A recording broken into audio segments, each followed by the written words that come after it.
Minister of Innovation, Science and Technology, Chief Uche Geoffrey Nnaji, emphasized investing in scientific research and development for Nigeria's economic growth. He pledged a conducive environment for investment, focusing on capacity building, research infrastructure, and European collaborations.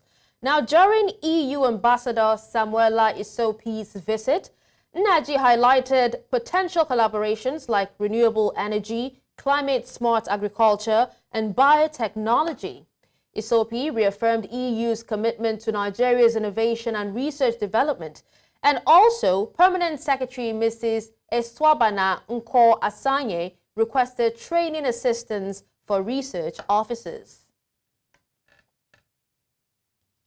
Now, joining me to further discuss this, we have Kehinde Awosan. He's a professor, public and community health, Sokoto. Thank you so much for joining us, Professor Awosan, on the conversation. Thank you. Now, let's begin with your thoughts on research being a critical component of a well-functioning healthcare system. Can you provide context on Nigeria's current state of scientific research and development? Thank you. Currently, Nigeria has made a lot of progress, even though there are challenges in the area of academic advancement in knowledge and dissemination of knowledge to the younger generation in the area of research. This is because Nigeria has taken cognizance of the fact that research itself, being that it drives innovation, can naturally be a source of economic development for Nigeria. The statistics are evident. Over the last couple of years, many Nigerians professionals have emigrated to other countries because their services are highly required and they are aware of the high quality of the training of our professionals in Nigeria. In recent years, the institutions in Nigeria have witnessed a very high level of intellectual growth.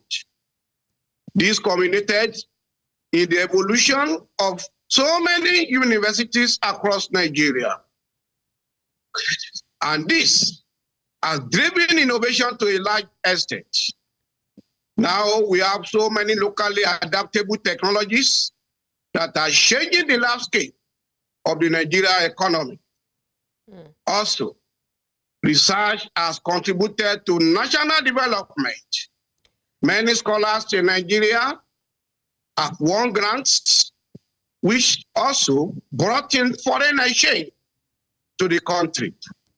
Many of them have won prizes in millions of dollars, and this stands to make significant impact on the Nigeria economy. All right, Professor Awosan. Now, speaking of, shaping the economy, talking about Nigeria's economy, President Tinubu also has emphasized the importance of research for economic growth, saying that research and development are crucial for our nation's prosperity.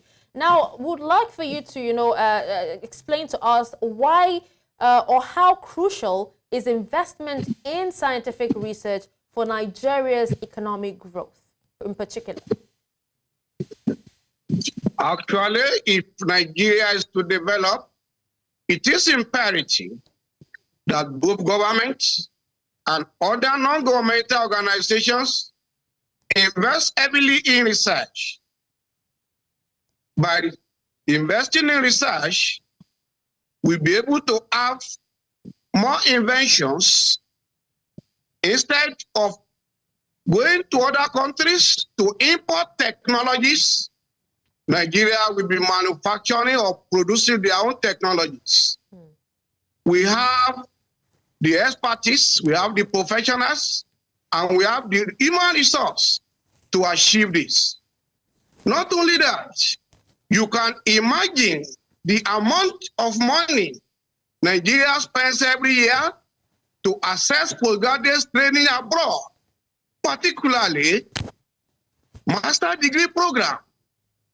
We have sufficient number. We have a sufficient number of teachers in Nigeria that can provide these services. This will retain the foreign exchange in Nigeria and also invite international students across the world to Nigeria. This will significantly improve the economic fortune of Nigeria. It is imperative also that industries invest in research in the universities.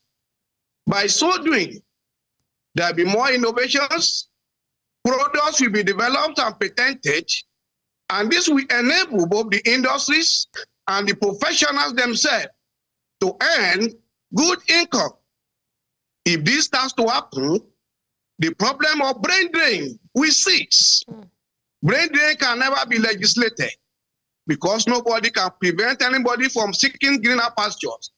But if we have an enabling environment that gives researchers and our scholars opportunity to do high-impact research, cutting-edge research, and make innovations which are patented with support from industries, both the researchers and the industries concerned will make a huge amount of money, and the university system will stabilize. In fact, it will get to a point that instead of depending on government for subventions, universities in Nigeria are able to generate enough resources to take care of their activities and also to subsidize education for the poor Nigerian populace. All right, now let's talk about, healthcare now and how research, how you think research can inform healthcare policy and decision-making in Nigeria. Healthcare, just as we said, health itself, as defined by WHO, as a state of complete physical, mental, social, and spiritual well-being, and not just the absence of disease and infirmities. So we should not look at healthcare as just providing medical services for those with diseases. There are so many social problems, there are so many environmental problems, and there are so many diseases also. In the developing countries, we battle with both infectious and non-communicable diseases, which are now increasing. It is through research that we're able to understand the drivers of these health problems. It is through research that we're able to know the appropriate interventions to institute to contain them. It is through research that we're able to evaluate the impact of the interventions that are already on ground. Are they making substantial impact? Is there any need for us to change our strategies? It is through research we're able to do that. Through research in Nigeria nowadays, we have seen that many of our colleagues are able to devise appropriate technologies for managing several health conditions. And these are conditions that they would have spent millions of naira when you consider the foreign exchange equivalent if they had to travel outside Nigeria. So if we want health for all, year 2000 apart, but in the years ahead, it is important that we invest in healthcare. Unfortunately, if we don't invest in healthcare to create an enabling environment, the current culture of brain drain will continue. And this will impact negatively on the manpower that are available to train the future generation of healthcare providers. This will impact negatively on the quality of their training and also the healthcare of the populace. So investing heavily in healthcare is very, very important, and it is crucial to be able to achieve health for all our people, irrespective of which target we are setting. Okay, Professor Awosan, you've actually talked, quite a bit about how, universities can help with research and all that. But what about the role of the Ministry of Innovation, Science and Technology? What role should they play, or are they playing in promoting research? They are already playing substantial roles. Not only the Ministry of Science, the Ministry of Health, the Ministry of Education, the National University Commission.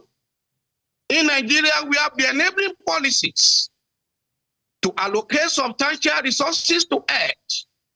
But unfortunately, with the myriads of problems that are confronting Nigeria, these resources are not available to be allocated. Despite that, it is important that they should look inward and look into other areas where they'll be able to get resources.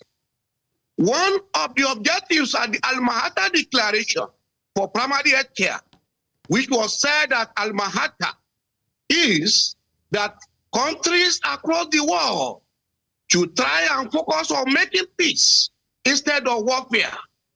A culture of the in which case the billions of dollars that are spent on conflicts, even in Nigeria, both the conflicts themselves, managing the conflicts, and the aftermath of the conflicts, billions of dollars are donated for these particular problems. These resources will be very, very useful if they are channeled towards aid. In fact, it is important for the ministries to engage the professionals in Nigeria, for them to bring their heads together as a think tank to be able to fashion out the strategies to be able to raise Nigeria out of this problem. And so I believe, and it is evident, that these ministries are actually doing a lot. But remember, Nigeria is more or less the most populous black nation in the world. It's not as if they are not trying their best, but our population is high, and the enormous resources they have invested. When you weigh it, pari passu, in terms of the population, it becomes very infinitesimal, very small, very inadequate. So I commend them for what they are doing, but they should continue to do more and allocate enough resources to healthcare. Okay. Now, according to research, Professor, only 4% of clinical trials globally were hosted in African countries, and stakeholders, believe that this needs to change if the continent is to thrive. Now, can you speak to us on the benefits Nigeria can derive from collaborating with European research institutions?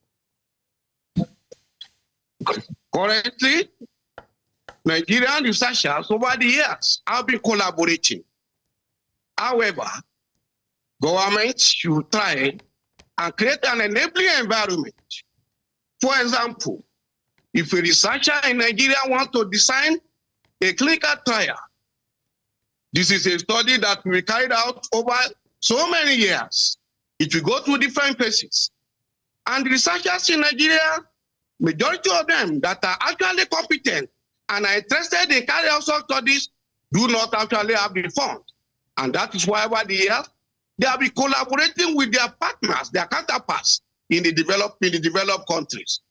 Nigeria government should assist the institutions to be able to domesticate this research, these cutting-edge researches, so that we can be able to address our crucial issues. Those in developed countries will play more emphasis on their own problem, their own health problem and health needs. And when they are sending funds to developing countries, they will give them such fund with an instruction. Focus on this disease, which may not be a top priority for their countries. So if government try and invest, they should try and invest in the healthcare researches in Nigeria. We'll be able to focus on our immediate health needs, our priority health needs, health problems. And this will go a long way in improving the health status of Nigerians. All right. Now, also, the African Union's Agenda 2063 prioritizes science, technology, and innovation. Still talking about the collaboration, do you know of any successful research collaborations between Nigerian institutions that you've spoken, so highly about, and also international partners currently? There are so many of them. In my institution alone, there are so many collaborative programs that are going on in my institution. I may not need to mention the specific studies because the authors may not be comfortable with that. That's fine. Not only that, in my institution, so many students have come. They have come from the neighboring countries for exchange programs. In fact, just this last week, one of them from Sierra Leone graduated. and sent an appreciation to the department that to thank us for our contribution to its training. Currently in my institution also, even before the federal government intervention, we have been assisting students that are having challenges in their institution. Professor, apologies for cutting you off, but we'd actually have to go on a quick break now. When we come back, we'll definitely continue. Please stay with us. Welcome back, and thank you for staying with us. Just before the break, we were speaking with Professor Awosan, and we were talking about, the importance of innovation, science, and technology research, in particular, to Nigeria's economy. And Professor Awosan, thank you so much for sticking with us. You've actually said quite a lot. Now, you've also explained to us how important research is, to the economy, to Nigeria's economy, and how it can actually boost our economy. But then, Nigeria's National Science, Technology, and Innovation Policy 2012, aims to increase research funding to 1% of the GDP, and funding is one of the major challenges that's being faced right now. Funding for research, I beg your pardon. So what progress would you say has been made so far? One of the progress that has been made so far is actually having a policy in that direction. But there are challenges. We would have been able to make more progress if not for the challenges. Funds have been made available for research. But unfortunately, in many instances, if you go through the guidelines for assessing the fund, the research grants, they are very stringent. That is one. Many scholars in the institutions across Nigeria, many of them are not aware of these grants. Also, many of them, they are not actually conversant with the procedure for assessing them. One of the greatest problems we are having with the funds that are being released is the fact that, in addition to the very strict eligibility criteria, there is, in most cases, a requirement that the researcher that we want to assess these funds must provide evidence of having carried out a successful research or utilized a previous grant. This is a great problem. It's an impediment to the growth and the progress of young researchers who are just coming up. And so, for these funds to be able to have the impact that they are made for, there is need for the policies to be revised. Revised in the sense that a specific proportion of the grants should be specifically targeted for young researchers and those who are not in very popular or highly rated institutions, so that there will be no requirement that you have carried out a research before, or there is a very big professor who has done so many researches before you can set the grants. If you look at the grants that are being issued out, majority of them are being released to just very few professionals who are well versed in research. So if we don't support the younger generation, in which case to mentor them, to guide them, and give them opportunity to start from the scratch with these funds, then how are we going to make progress? All right, problem. Considering the economy and how it is now, how expensive it is, and the fact that so many multinationals, have left Nigeria, so the prices of medication or drugs, have actually increased exponentially.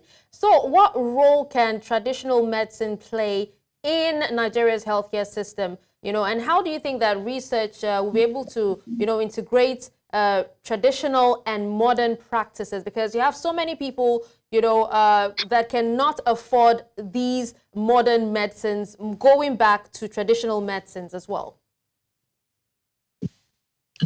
Yes, it is true. Traditional medicine has a lot to do. They have a big role to play in improving the health status of Nigeria, but not in the way it is being practiced. You should remember that the drugs they are using are products, mostly natural products. The best way they can improve the situation of things is to collaborate with the professionals to be able to look at these products that they say they are produced, to be able to identify the active molecules in them, to be able to study the pharmacodynamics of these molecules so that we know what dosage to give and for how long they should give such drugs.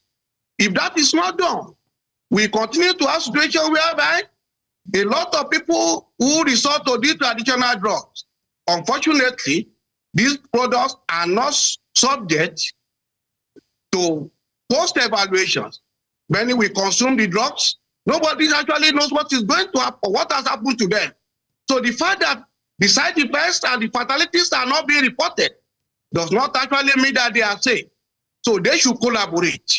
The message is there should be collaboration between the traditional medical practitioners and the professionals so that we can look at these molecules. And if we look at them and we're able to know how they work and we're able to know those that are effective there, then we can be able to patent these drugs to pharmaceutical companies. And they start to also gain substantially.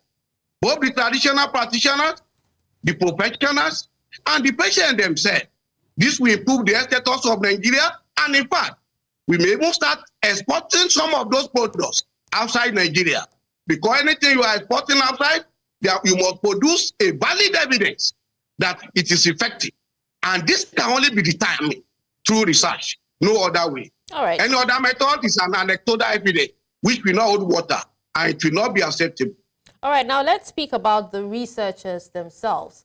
Now, UNESCO has actually recommended 1 scientist or technologist per 100 population. How can we as Nigerians, or how can Nigeria build research capacity amongst its scientists to meet its targets and also to attract and retain top research talent? Because it's not all about, having the research, having the equipment, having the funding and also investments. We also need to train our researchers and our scientists to be able to do, well in that regard. Thank you. It is very, very important. As I said earlier, even the few experts that we have, majority of them have migrated outside Nigeria to see greener pastures. And it is said that when value is not appropriately remunerated, they find their level. If we have a single researcher for every expert that you are seeing, they are producing chains and chains and chains of professionals that are going to take over from them. So when our people who have the means, when they travel outside Nigeria to access healthcare services, what they are afraid to realize that if those funds are retained within the country and a substantial amount of the fund are channeled towards the training of the medical professionals, that we take hold of the practices in the years to come. We are on the scene now. In some years to come, we grow old and retire. So it is what we have impacted into those that we are training now that will determine the type of healthcare that we ourselves will receive from their hands.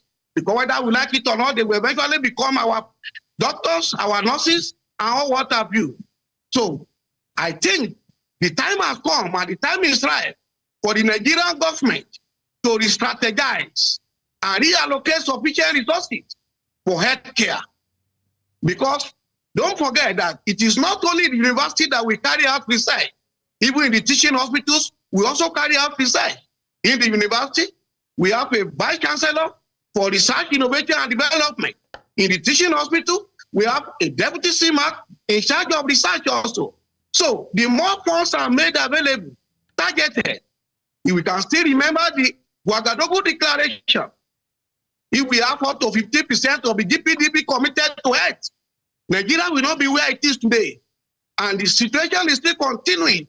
So policymakers who are watching this program should use this as an opportunity to halt the drift. If we don't do something now to halt the drift, in a few years to come, the situation will be worse than it is now. However, as I said earlier, I commend the government for their efforts, but if they consider the population of Nigeria, it is evident that a lot needs to be done.